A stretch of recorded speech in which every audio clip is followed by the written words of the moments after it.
अस्सलाम वालेकुम जनाब, क्या हाल आपका? कैसे हैं आप साहब? उम्मीद है सब खैर-ओ-आफ़ियत से होंगे, जहाँ होंगे अच्छे होंगे, मज़े में होंगे, ज़िंदगी की बहारें लूट रहे होंगे। आज कुछ नई न्यूज़ और अपडेट्स जो हैं, वो आपके साथ शेयर करनी है, जिसमें सबसे पहले जो है कतर में जो फ्यूल की प्राइसेज़ हैं, उसके हवाले से न्यूज़ आपके साथ शेयर करनी है। उसके बाद जो है जनाब, जो स्वीडन में कुरान पाक की जो बेहुरमती की गई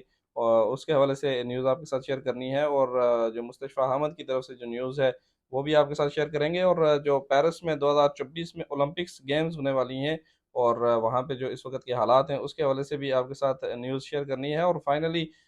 यहाँ पे जो फिर कस्टम ने बंदे पकड़े हैं, वो भी आपके साथ न्यूज़ शेयर करनी है और लास्ट में जो कतर की पॉपुलेशन है, उसके हवाले से जो न्यूज़ है जनाब, वो भी आपके साथ शेयर करेंगे और अगर आप चैनल पर नए आए हैं, तो चैनल को सब्सक्राइब करें, वीडियो को लाइक और शेयर करें ताकि आप कतर में होने वाली जितनी भी अपडेट्स हैं, जो न्यूज़ हैं, उससे मिस ना रह सकें और चलते हैं सीधे अब न्यूज़ को शुरू करते हैं। फ्यूल की प्राइसेज़ की अगर बात की जाए जनाब, तो जुलाई के लिए फ्यूल की प्राइसेज़ का ऐलान कर दिया गया है, जिसमें सुपर पेट्रोल जो है वो आपको 2.10 का मिलेगा, जबकि प्रीमियम जो है वो 1.95 और डीज़ल की जो प्राइसेज़ हैं वो इसी तरह बरकरार रही हैं, 2.05 के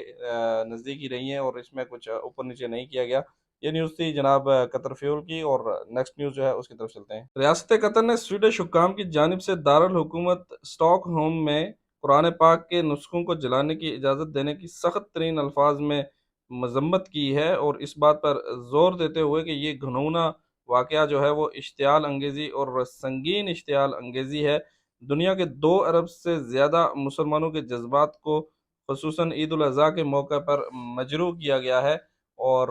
इसमें जनाब ये है कि अभी जो यहाँ पे ट्रेंड्स वगैरह चलना शुरू हो चुके हैं, उसमें बाइकॉट स्वीडिश प्रोडक्ट्स के तहत बहुत सारी जो हैं वो इनकी प्रोडक्ट्स की बाइकआउट हो रही है। कुवैत ने जनाब बहुत सारे जो स्वीडिश की प्रोडक्ट्स हैं उनकी बाइकआउट के तहत उनको वहाँ से रिमूव करना शुरू कर दिया है। उसके अलावा जो इराक में स्वीडिश एम्बेसी थी वहाँ पर हमला किया गया वहाँ पे लोगों की तरफ से और उसका घेराव किया गया और ये न्यूज़ थी जनाब जो स्वीडिश के हवाले से थी और कतर ने जो इसमें मजम्मत का इजहार किया है और चलते हैं नेक्स्ट न्यूज़ की तरफ। एचएमसी यानी हामद मेडिकल कारपोरेशन ने इस बात का इजहार किया है कि अगर सी लाइन में किसी किस्म का कोई वाक़ा हो जाता है तो वहाँ से एयर एम्बुलेंस जो है वो वहाँ से फ्लाई करती है। जो मरीज़ जो होते हैं या किसी तरह का कोई हादसा हो जाए खुदा ना ख़ास्ता, तो लोगों को वहाँ से लेके हॉस्पिटल तक आने के लिए एयर एम्बुलेंस यानी हेलीकॉप्टर की सर्विसेज़ वगैरह वहाँ से चलती हैं और इसके अलावा जनाब गाड़ियाँ वगैरह भी वहाँ पर मौजूद होती हैं और जो वहाँ पे जनाब इसी तरह की रेस्क्यू ऑपरेशन वगैरह करते हैं और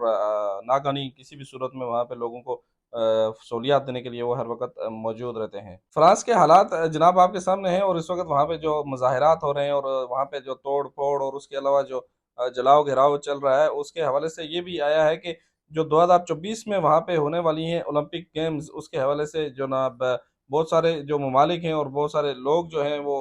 ट्रेंड्स चला रहे हैं और वहाँ पे जो बाइकॉट की मुहिम कर रहे हैं, जिसमें वो कह रहे हैं कि पेरिस में जराइम, नस्ल परस्ती, बच्चों के कत्ल और फसादात की फैलाव के वजह से ओलंपिक गेम्स की मेज़बानी के लिए जो है ये पेरिस जो है जनाब वो महफूज नहीं है और ओलंपिक्स गेम को जो है वो फौरी तौर पर किसी दूसरे मुल्क में मुंतकिल किया जाना चाहिए और आपको याद होगा कि एक बड़ा इवेंट जो है जनाब जैसे कतर में हुआ था और उसके खिलाफ कैसे इन्होंने प्रोपेगेंडा किया था। मोस्टली जनाब इसमें जो है वो यूरोपियन कंट्रीज थे और अभी इनके जो हालात हैं, अल्लाह ही रहम करे इनके हाल पे। और चलते हैं नेक्स्ट न्यूज़ की तरफ। कतर में जनाब मनशियात फरोशी के इल्ज़ाम में 4 ऐसे अशख़ास थे जिनको वहाँ से गिरफ्तार किया गया। General directorate for drug enforcement ने एक एशियाई मुल्क से 4 अफराद को दूसरों के साथ मिलकर मुतअद्दिद जोग्राफियाई मकामात पर मुख्तलिफ किस्म की मनशियात के फ़रोग़ और इस्तेमाल में मुलव्वस होने पर पाने पर कामयाबी से गिरफ्तार किया है। पब्लिक प्रोसिक्यूशन से इजाज़त मिलने के बाद इनकी रिहाइशगाह की तलाशी ली गई, जिसके नतीजे में मुख्तलिफ किस्म की मनशियात के थैले, पैकेट और कैप्सूल इनसे बरामद किए गए और जो पकड़ी गई मिकदार थी उसमें 421 ग्राम शबो, ये शबो क्या है आई डोंट नो, और 370 ग्राम चर्स और 800 ग्राम हेरोइन शामिल है। मज़ीद बरामद मनशियात के वज़न के इस्तेमाल के लिए होने वाले 2 इलेक्ट्रॉनिक तराजू जो हैं वो भी इनसे मिले हैं और ज़ब्तशुदा अशिया को अफराद समेत जो है वो अब पब्लिक प्रोसिक्यूशन के हवाले कर दिया गया ताकि इस मामले में ज़रूरी कानूनी कार्रवाई जो है वो की जा सके और इनको और जो सज़ाएँ होंगी इनको कानून के मुताबिक अब दी जाएँगी। लास्ट न्यूज़ की तरफ जाने से पहले आपसे छोटी-सी रिक्वेस्ट है, अगर आप चैनल पर नए आए हैं तो चैनल को सब्सक्राइब करें, वीडियो को लाइक और शेयर भी किया करें अपने दोस्तों के साथ ताकि आप और आपके दोस्त अहबाब जो हैं वो यहाँ की इन्फॉर्मेटिव वीडियोज़ वगैरह से मिस ना रहें और جو لاسٹ کی نیوز ہے جناب ہمارے پاس، جو قطر کی پاپولیشن ہے اس کے حوالے سے ہے، اور منصوبہ بندی اور شماریات اتھارٹی کے اعداد و شمار کے مطابق جون 2023 کے آخر تک قطر کی آبادی جو تھی وہ جناب 26,56,032 افراد تک پہنچ گئی تھی، اور نئے اعداد و شمار جو ہیں اس میں مئی 2023 کے مقابلے میں ماہانہ 11.5% اور جون 2022 کے مقابلے میں 0.05% جو ہے کہ وہ سالانہ کمی دیکھی گئی ہے۔ یہاں تک تھی جناب ہماری آج کی نیوز اور یہ ویڈیو وغیرہ، ملتے ہیں کل انشاءاللہ دوسری ویڈیو میں، تب تک اپنی دعاؤں میں یاد رکھیے گا۔ اللہ حافظ اور خدائے پامان۔